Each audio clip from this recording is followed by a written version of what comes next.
managing your life smartly. Here's another interesting strategy. Can you be a preventionist and not an interventionist?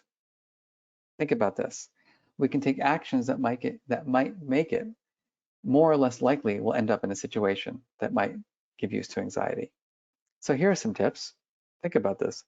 Don't surround yourself with people who make you anxious. Do surround yourself with people who are calming. Here's another no-brainer strategy. Don't check social media or watch the news all day. Do stay informed. So can you create the boundaries for yourself?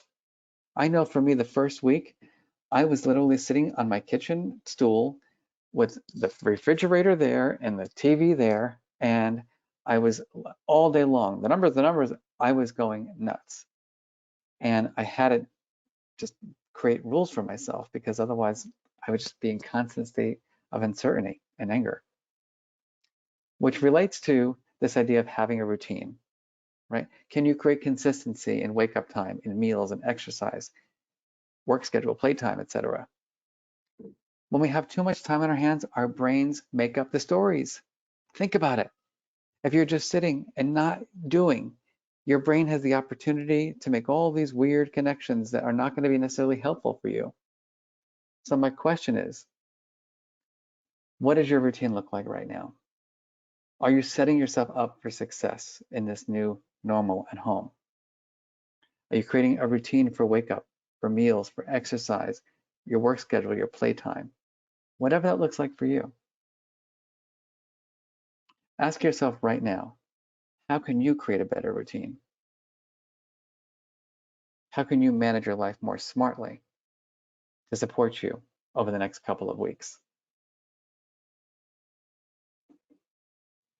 Finally, even in these difficult times, we got to find ways to have fun. And I don't believe we give ourselves the permission to have fun. I don't think that we really understand how the brain works, believe it or not. We think that working all the time or problem solving, we're going to find the solution. As a professor here at Yale, my students are used to like being under pressure, right? They think they have to stay up till 4 o'clock in the morning to generate ideas. It doesn't work, right? When you give yourself the permission to take a walk, to just do something you enjoy, all of a sudden the idea comes. I can't tell you how I'm a yoga person. I'm oftentimes in a pose and I'm like, oh, wow, finally I get the idea. Of course, then I want to take that pad out and start writing, which is not very helpful, so I don't do it. But you get what I'm talking about here. That we got to give ourselves the permission to have freedom and space. So these are just a number of ideas, right? I'm not going to read them all out, but take a walk, try a new routine, have fun with it, sing while you're making your bed, right? Try a new recipe, write a gratitude letter to that person who's inspired you, who is your Uncle Marvin. Try a new recipe, watch a new show, read a new book, listen to a new podcast. The list goes on. We're going to send you dozens of ideas for what you can do in these times to have creativity in your downtime. So as we come to a close, what I'm going to ask you to do is take a moment and think about the strategies that we discussed today. Which ones resonate with you the most? Is it the mindful breathing? Is it more self-care? Is it getting better sleep? Is it eating healthier? Is it building in the time for exercise? Is it thinking about your relationships and what you might do to have healthier bonding and closer attachments and managing your home life? Is it more of the cognitive strategies? Is it having better routines? Is it just making time to do things you enjoy? Last weekend, we took a ride to the beach. I'm very fortunate. I live about 5 minutes from the ocean, although you never know it in New Haven, Connecticut. And we just watched the sunset. I was like, where am I?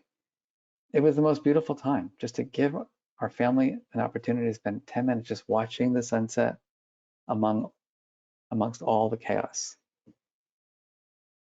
So here's what I need you to do before we close. I need you to make a commitment. Because I don't want to waste your time. I don't want to waste my time either. I need you to take something from today and commit to it. Which one of these areas do you want to try to enhance, improve upon? Because the truth is you owe it to yourself and you owe it to your loved ones. And if you're comfortable, I'm going to ask you to make your commitment or expose your commitment or make yourself accountable for your commitment. Maybe you can type it into our box right now. What are you committing to? Is it changing the story in your head? Is it pausing and breathing? More self-care, better relationships, doing things you enjoy? Please take a moment to jot down your strategy. As you're doing that, I love this picture. This is a boy in one of our classrooms who thought about his best self. And his best self was kind, hardworking, selfless, and determined. I was just blown away by that. A fourth grade boy. He saw his best self as kind, hardworking, selfless, and determined. So imagine you're this child, right? What strategy are you going to commit to be more selfless, to show your determination, show your hard work, and be kind and compassionate to yourself and others?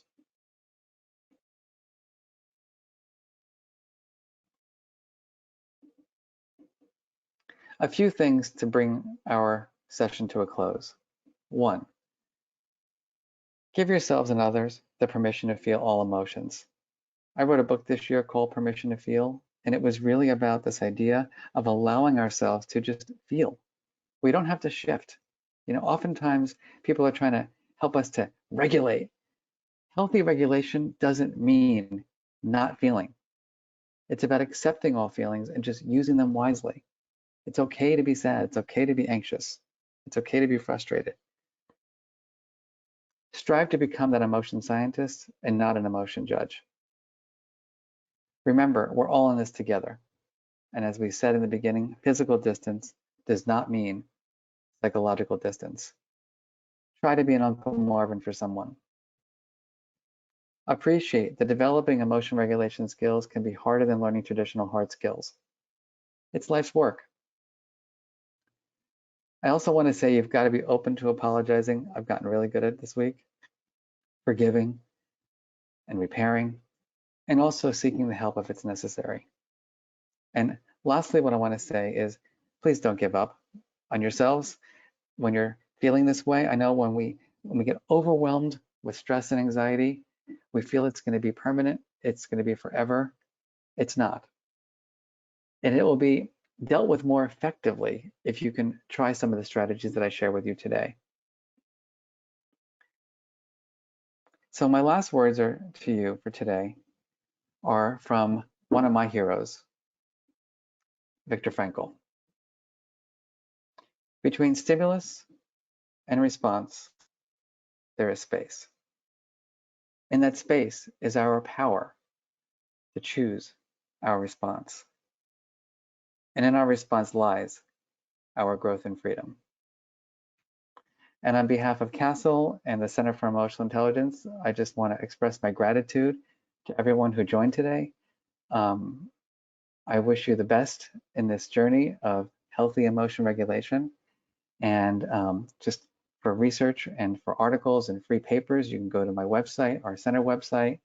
That's my contact information, my assistant, Michelle. And now I'm going to turn it over to my amazing colleagues at CASEL to bring our session to a close. Thank you. All right, thank you, Mark. I don't know about the rest of you, but I certainly appreciated the calming force that Mark has, and really appreciate you sharing your insights and wisdom. We just wanted to close the session by letting you all know that we are curating resources from other partners and friends who have a lot to offer for parents, caregivers, educators, pretty much anybody that's working with children. If you go to the website, you can find those resources there. We will be updating them regularly, so check back. And if there are specific things that you're looking for, do let us know.